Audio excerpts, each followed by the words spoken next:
എല്ലാവർക്കും നമസ്കാരം. കേരളത്തിലെ ജനത്തിന് പൊതുവെ ഒരടിമത്ത മനോഭാവമുണ്ട്. ഈ അടിമത്ത മനോഭാവം മാറാതെ കേരളം ഒരിക്കലും നന്നാകുകയില്ല. ഒരു ഉദാഹരണം പറയാം. ഞാൻ ഈ കഴിഞ്ഞ വെള്ളിയാഴ്ച, അതായത് ജൂലൈ മാസം 3-ാം തീയതി ഉച്ചയ്ക്ക് ഞാൻ വെൺമണിയിലൊരു ശവമടക്കം കഴിഞ്ഞ് ഞാൻ കാഞ്ഞിരപ്പള്ളിയിലേക്ക് വരുമ്പോൾ ഈ റാന്നിക്കും എരുമേലിക്കും ഇടയ്ക്ക് മന്ദമരുതി എന്ന് പറഞ്ഞ സ്ഥലത്ത് അവിടെ ഒരു റെസ്റ്റോറൻ്റ് ഉണ്ട്. അതിൻ്റെ പേര് മപ്പാസ് റെസ്റ്റോറൻറ്റ്. അവിടെ ഞാൻ ചോറിനാൻ കയറി കൈയൊക്കെ കഴുകി മേശയ്ക്ക് വന്നിരുന്നു. ഒരു 5 മിനിറ്റ് ഞാൻ അവിടെ ഇരുന്നു. അവർ അങ്ങോട്ട് പെട്ടെന്ന് വന്നൊന്നുമില്ല.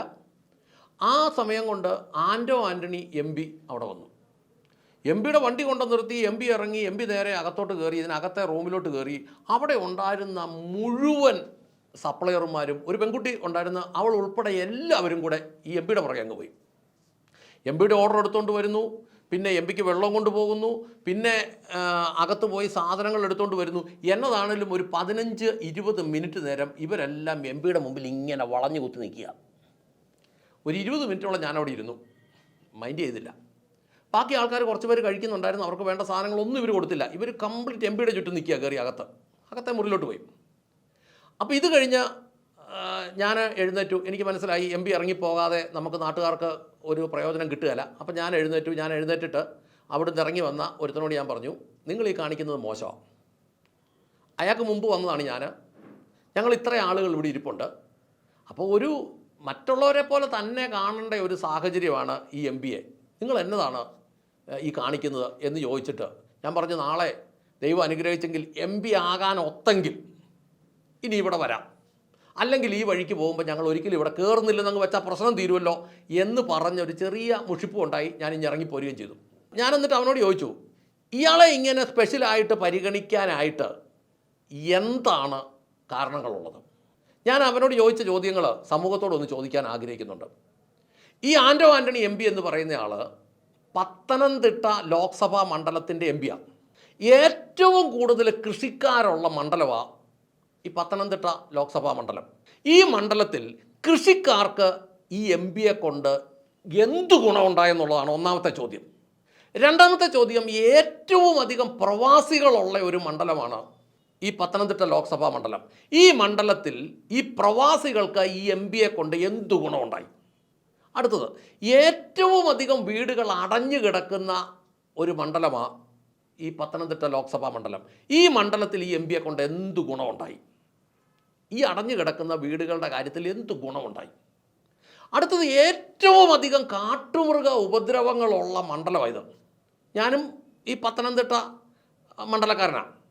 ഈ മണ്ഡലത്തിൽ ഈ പൊതുജനത്തിന് ഈ MP-യെ കൊണ്ട് എന്തു പ്രയോജനം ഉണ്ടായിട്ടുണ്ട് ഈ കാട്ടുമൃഗങ്ങളുടെ ഉപദ്രവത്തിൻ്റെ കാര്യത്തിൽ? അവിടെ ഹൈമാസ് ലൈറ്റ് അല്ലാതെ എടുത്തു പറയാൻ എന്ത് വികസനമാണ് ഈ MP-യുടെ പേരിൽ ഇവിടെ ഉണ്ടായിട്ടുള്ളത്?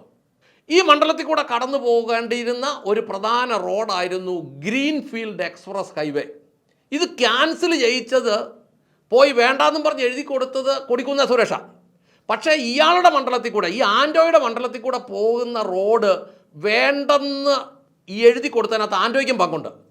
എന്നാ ഗുണമാണ് ഇയാളെ കൊണ്ട് ഈ മണ്ഡലത്തിനുള്ളത്? ഏറ്റവും അധികം റബ്ബർ കർഷകരുള്ള മണ്ഡലമായത്.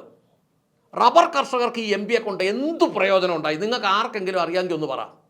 അടുത്തത്, തോട്ടം പുരയിടം വിഷയം ഏറ്റവും അധികം ബാധിച്ചത് ഈ മണ്ഡലത്തിലാണ്. ഈ വിഷയത്തിൽ ഈ MP-യെ കൊണ്ട് എന്ത് പ്രയോജനം ഉണ്ടായി?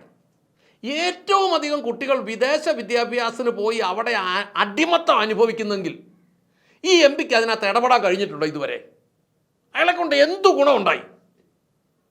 പിന്നെ ഇങ്ങനത്തെ ഒരുത്തൻ്റെ മുമ്പിൽ ഈ മലയാളി പോയി ഇങ്ങനെ വളഞ്ഞു കുത്തി നിൽക്കേണ്ട കാര്യം എന്താ?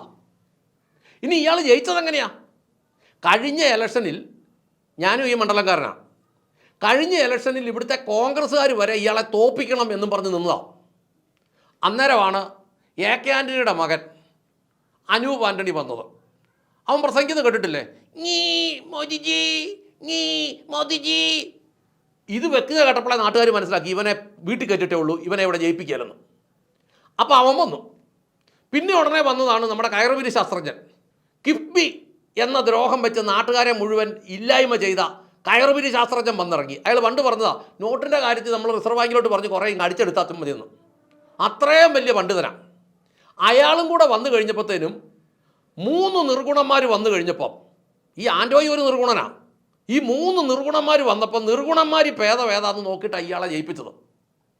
ഇങ്ങനെ ഒരു നിർഗുണൻ്റെ മുമ്പിൽ ഇങ്ങനെ ഹോട്ടലുകാർ വരെ എല്ലാവരും കൂടെ വളഞ്ഞു നിൽക്കുന്നെങ്കിൽ അതിന് മുമ്പിൽ 2 കാരണമാണ് ഞാൻ കാണുന്നത്.